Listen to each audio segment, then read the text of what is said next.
Hello everybody, I am the Black Sigma, or you could just call me Eric, and welcome back to...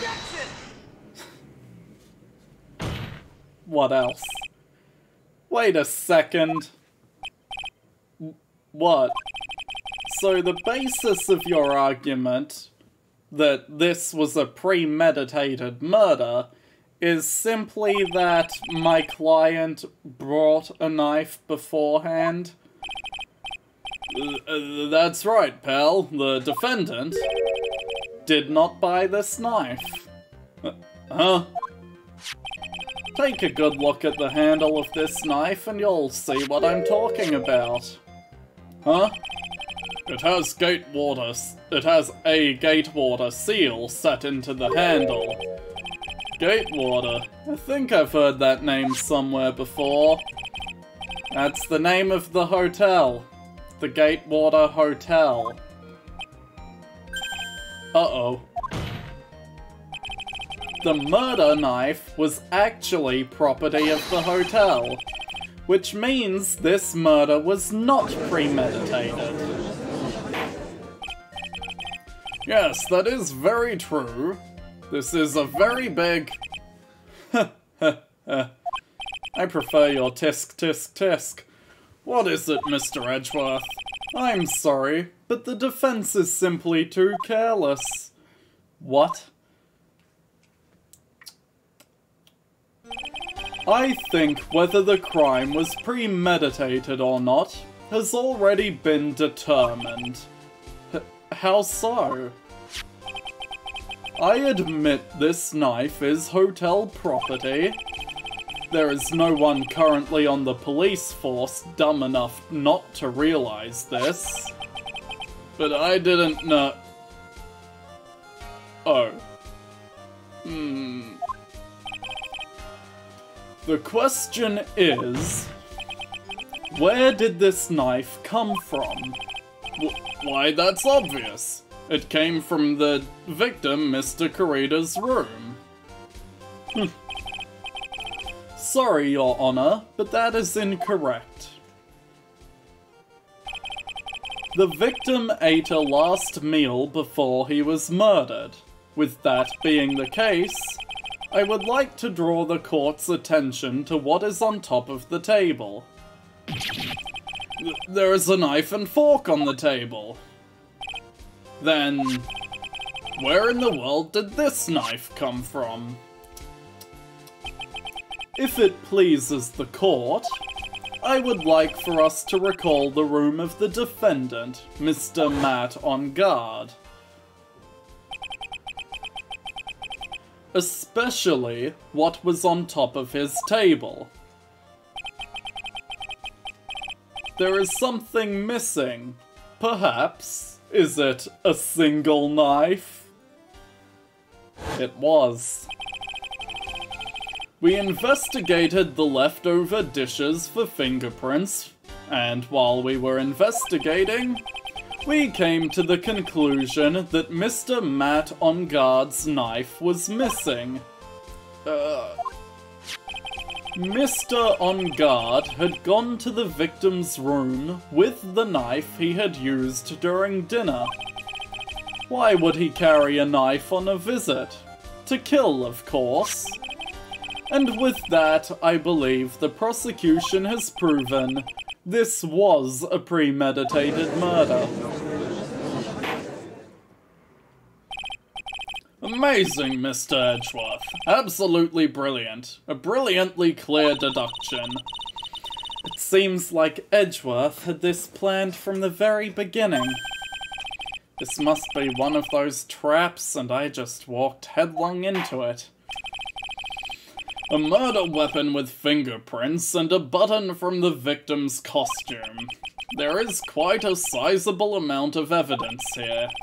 I can safely say that any further deliberation is a waste of Your Honor's time. Although, I wouldn't mind if the defense were to present evidence not yet shown to the court. Evidence not yet shown? He means evidence that the court hasn't seen yet. In other words, new evidence. What does the defense have to say about this, Mr. Wright? Well... Phoenix, the judge is favoring the prosecution right now. If we answer with something wrong here, that gavel of his will be ringing out to the sound of our defeat.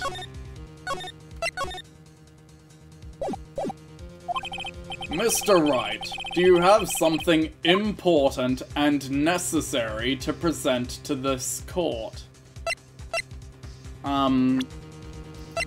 What have we not seen?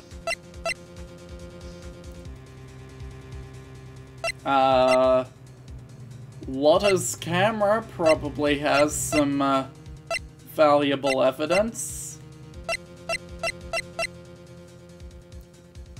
We've seen the button, we've seen the knife, we've seen the autopsy. The suicides, I don't believe, are currently relevant. We've seen the photo. The wine glass. No, not relevant right now. Empty case, not relevant right now. Map of the scene. Lotta's camera?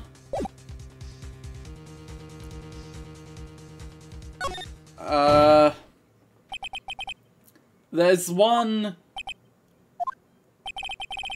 piece of evidence that catches my attention. Something that this court has yet to see. Mr. Wright, I will say this one more time. I do not feel this trial needs to continue at all.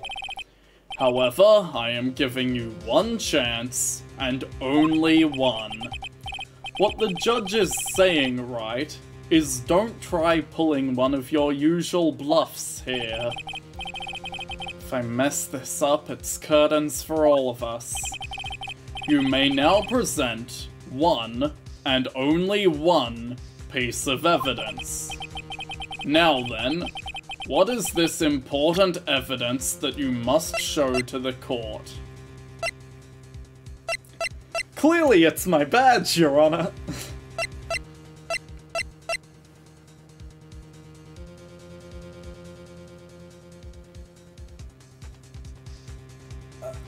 A camera was stolen the night of the murder that could tell us more about it.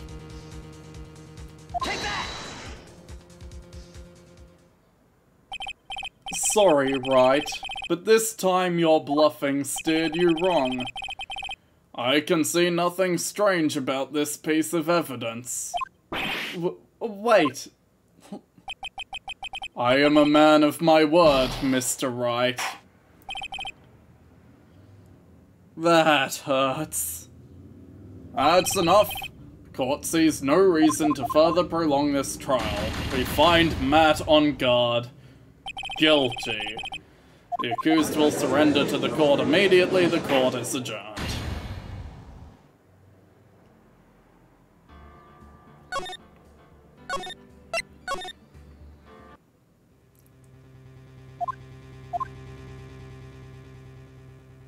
Not right now? What do you mean by that? Oh, there has to be something. There has to be one single piece of evidence that works here. Something the court hasn't seen.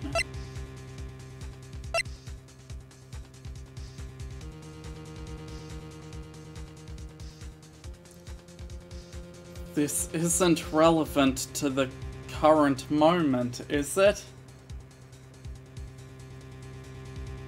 Take that! Didn't think so.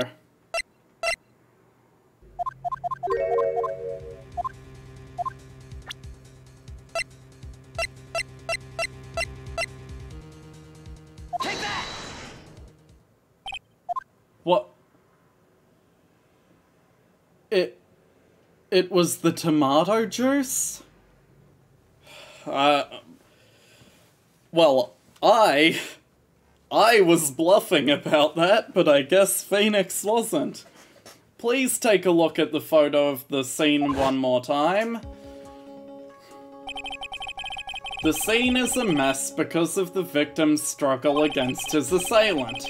The vase was broken, his makeup is all over the floor. Those were all things that were at one point sitting on top of the dresser. Well, yes, I see your point. However, this glass that is sitting on top of the dresser is mysteriously untouched. The only thing that had not fallen over along with everything else is this wine glass. This piece of evidence is more than strange enough to warrant further consideration.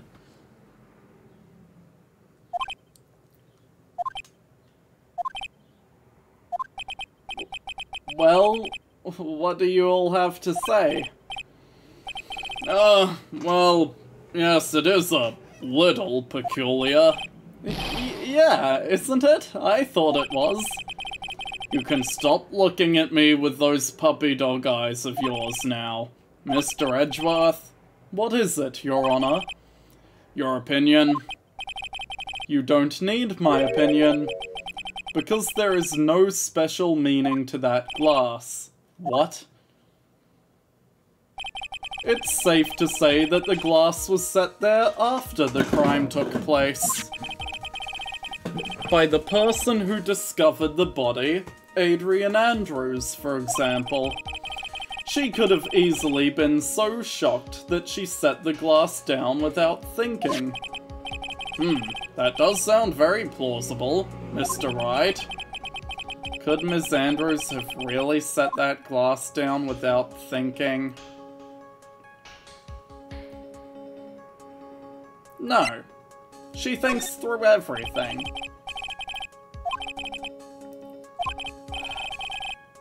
Instinct. They just might fall for it if you're thought-provoking enough. Ooh, the defense would like to challenge the prosecution's theory. We would like to see something that proves it was Ms. Andrews who set the cup on the table. You've turned the situation on its head yet again, as usual. Mr. Edgeworth, do you have any proof to back up your claim? There's no way he has any, he's just bluffing. Unlike Mr. Wright, I never say anything unless I have the evidence to support it. But what? You're not thinking hard enough today, right? Did you think this wine glass escaped my notice? Then... Of course it has been thoroughly inspected. For fingerprints. Fingerprints. There were only one set of fingerprints left on this wine glass. Only one? Well, whose were they? They were not the victims nor the defendants. Rather, they were one of Adrian Andrews. What? That is why I said that the person who had discovered the body had left it there. Are we done here, Mr. Wright? Can't believe I fell into another trap. Ms. Andrews was probably holding the glass when she went to see Mr. Carida. Whatever. But upon seeing his dead body, she was stunned and set the glass down on the dresser. What you just said makes a lot of sense. Tisk, tisk, tisk. Now do you see, right? You can't change any part of my scenario, as it explains everything too well. I've thought long and hard this past year about what it means to be a prosecutor. And from here on out, I will show you the answer I have come to discover. Wait a second, Mr. Edgeworth. I think the prosecution has provided enough evidence for me to enter my verdict.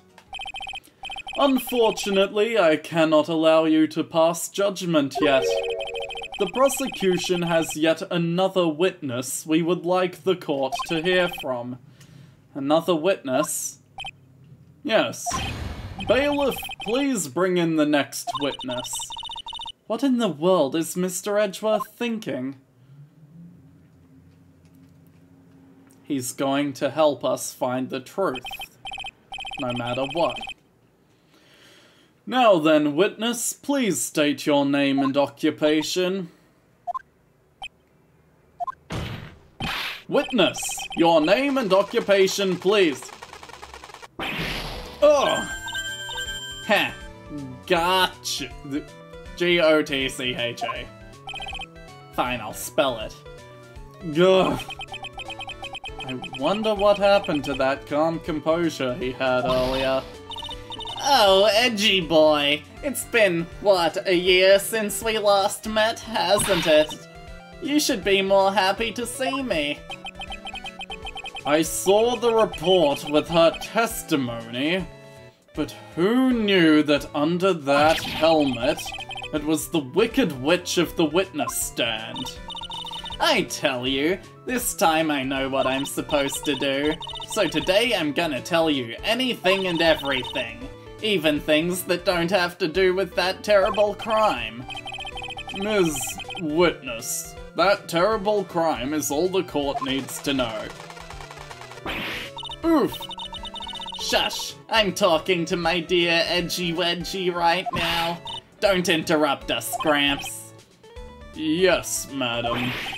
No. Please, by all means, interrupt her. Please. Anyway, witness your testimony, please. It's true what they say, that youth are hot-headed nowadays. Not that I mind at all, Edgy. Now then, what should I start with? The witness was on security detail at the hotel on the night of the murder. Is this correct, Ms. Oldbag? It was a great job being able to see my dearie Juan. It was almost too much for my little heart to handle. You mean you were a fan of the victim? Look, everyone is crazy over that Engarde, saying he's cute in a fresh way or something.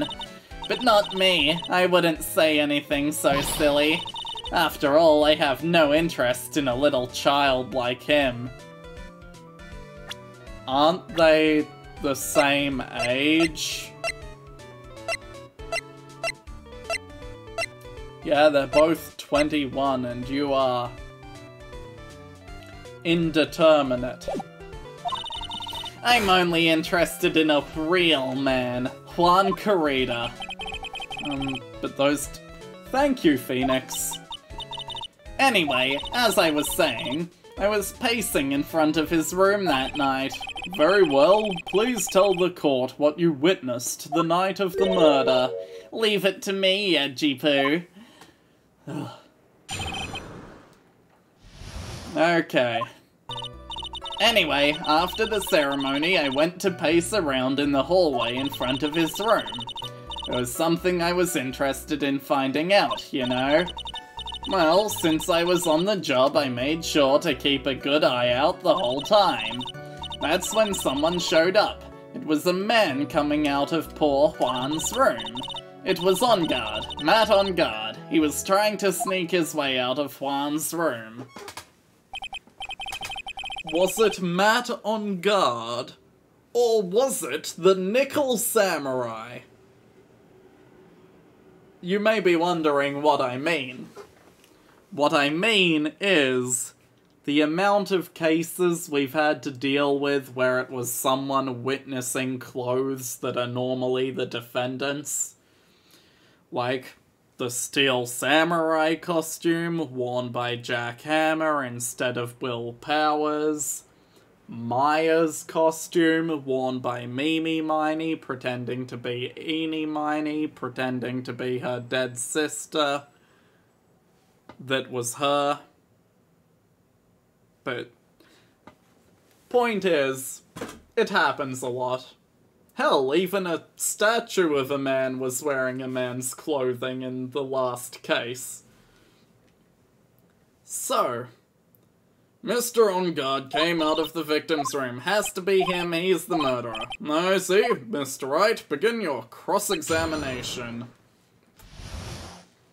Well, Your Honor, I have some questions. Hold it! You saw my client. Are you sure about that? Yes, see? Really? Annoying brat. When I say I saw someone, I saw that person.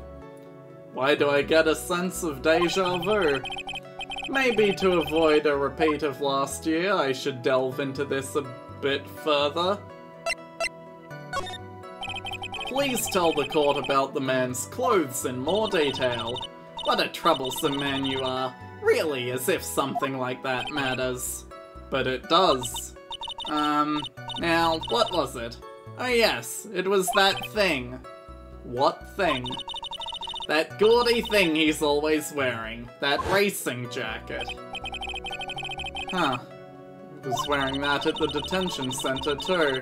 That thing's meant for nothing but seducing women out of their pantaloons. Men. Right.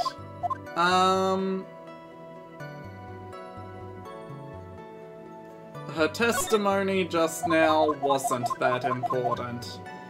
However, there's an alternate version of that testimony that I'm sure is. So, you're sure you saw my client? The person's face. Tell the court about the man's face in more detail. You don't need me to tell you about his face, that soft, gentle look in his eyes and his effeminate lips. His right eye covered by his silky hair, his sparkling, shiny teeth. His teeth were shining. Well, he's shining all around in this week's pin-up poster, dearie.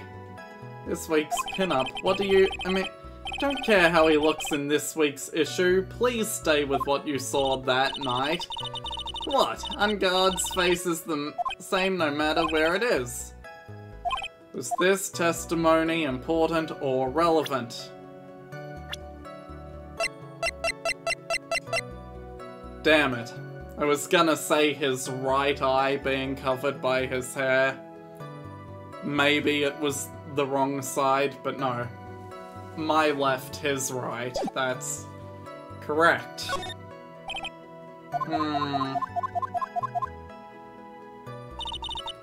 His face was right, his clothes were right. Was he carrying anything? A murder weapon? Hold it!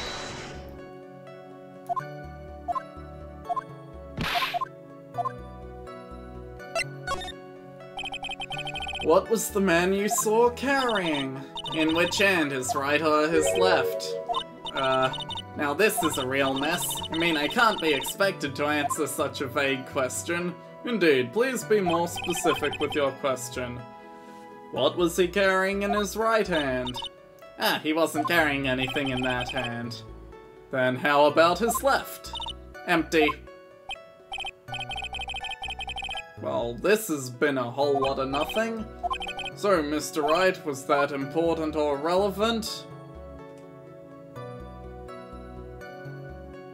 Wait a minute! Holy shit! This isn't important, but the fact he was wearing his racing jacket earlier, that was important. I just missed the contradiction. No, accidentally skipping text I didn't mean to. It's testimony part... that one. Sorry. You said he was wearing his racing jacket when he left the victim's room. However, there's a contradiction here. He can't have been wearing that racing jacket. He was in the Nickel Samurai costume. We know this because he had the show to attend afterwards, and the victim's button was found in his foldy pant legs. Of course it's important, Your Honor. Then perhaps you would like to point out what part of that testimony was important. Don't you see it, Edgeworth? I didn't the first time, but now I do. Your Honor, I request what the witness said about the jacket to be appended to her testimony. Don't quite see where you're going with this, but alright. Witness, please. I don't like to badmouth anyone without reason, but if I must, he was wearing his flashy racing jacket.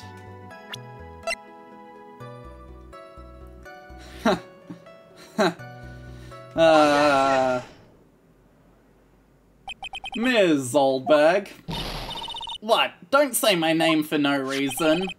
Do you know what this is? Ah! It's button number 2 on the German ninja's costume.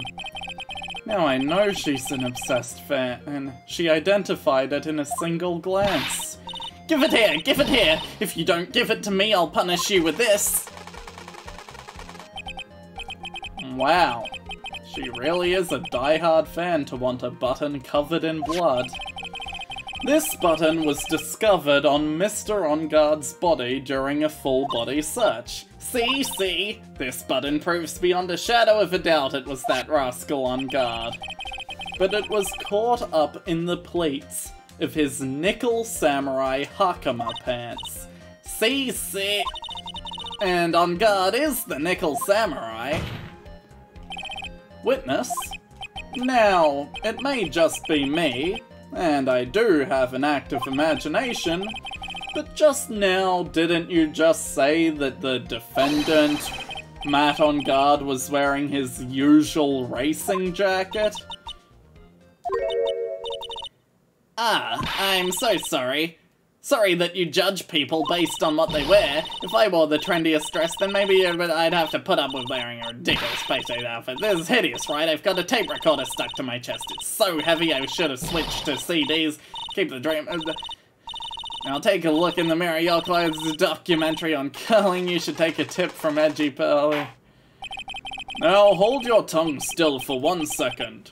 So what you saw in actuality was not Mr. Engarde the man, but Mr. Engarde the nickel samurai.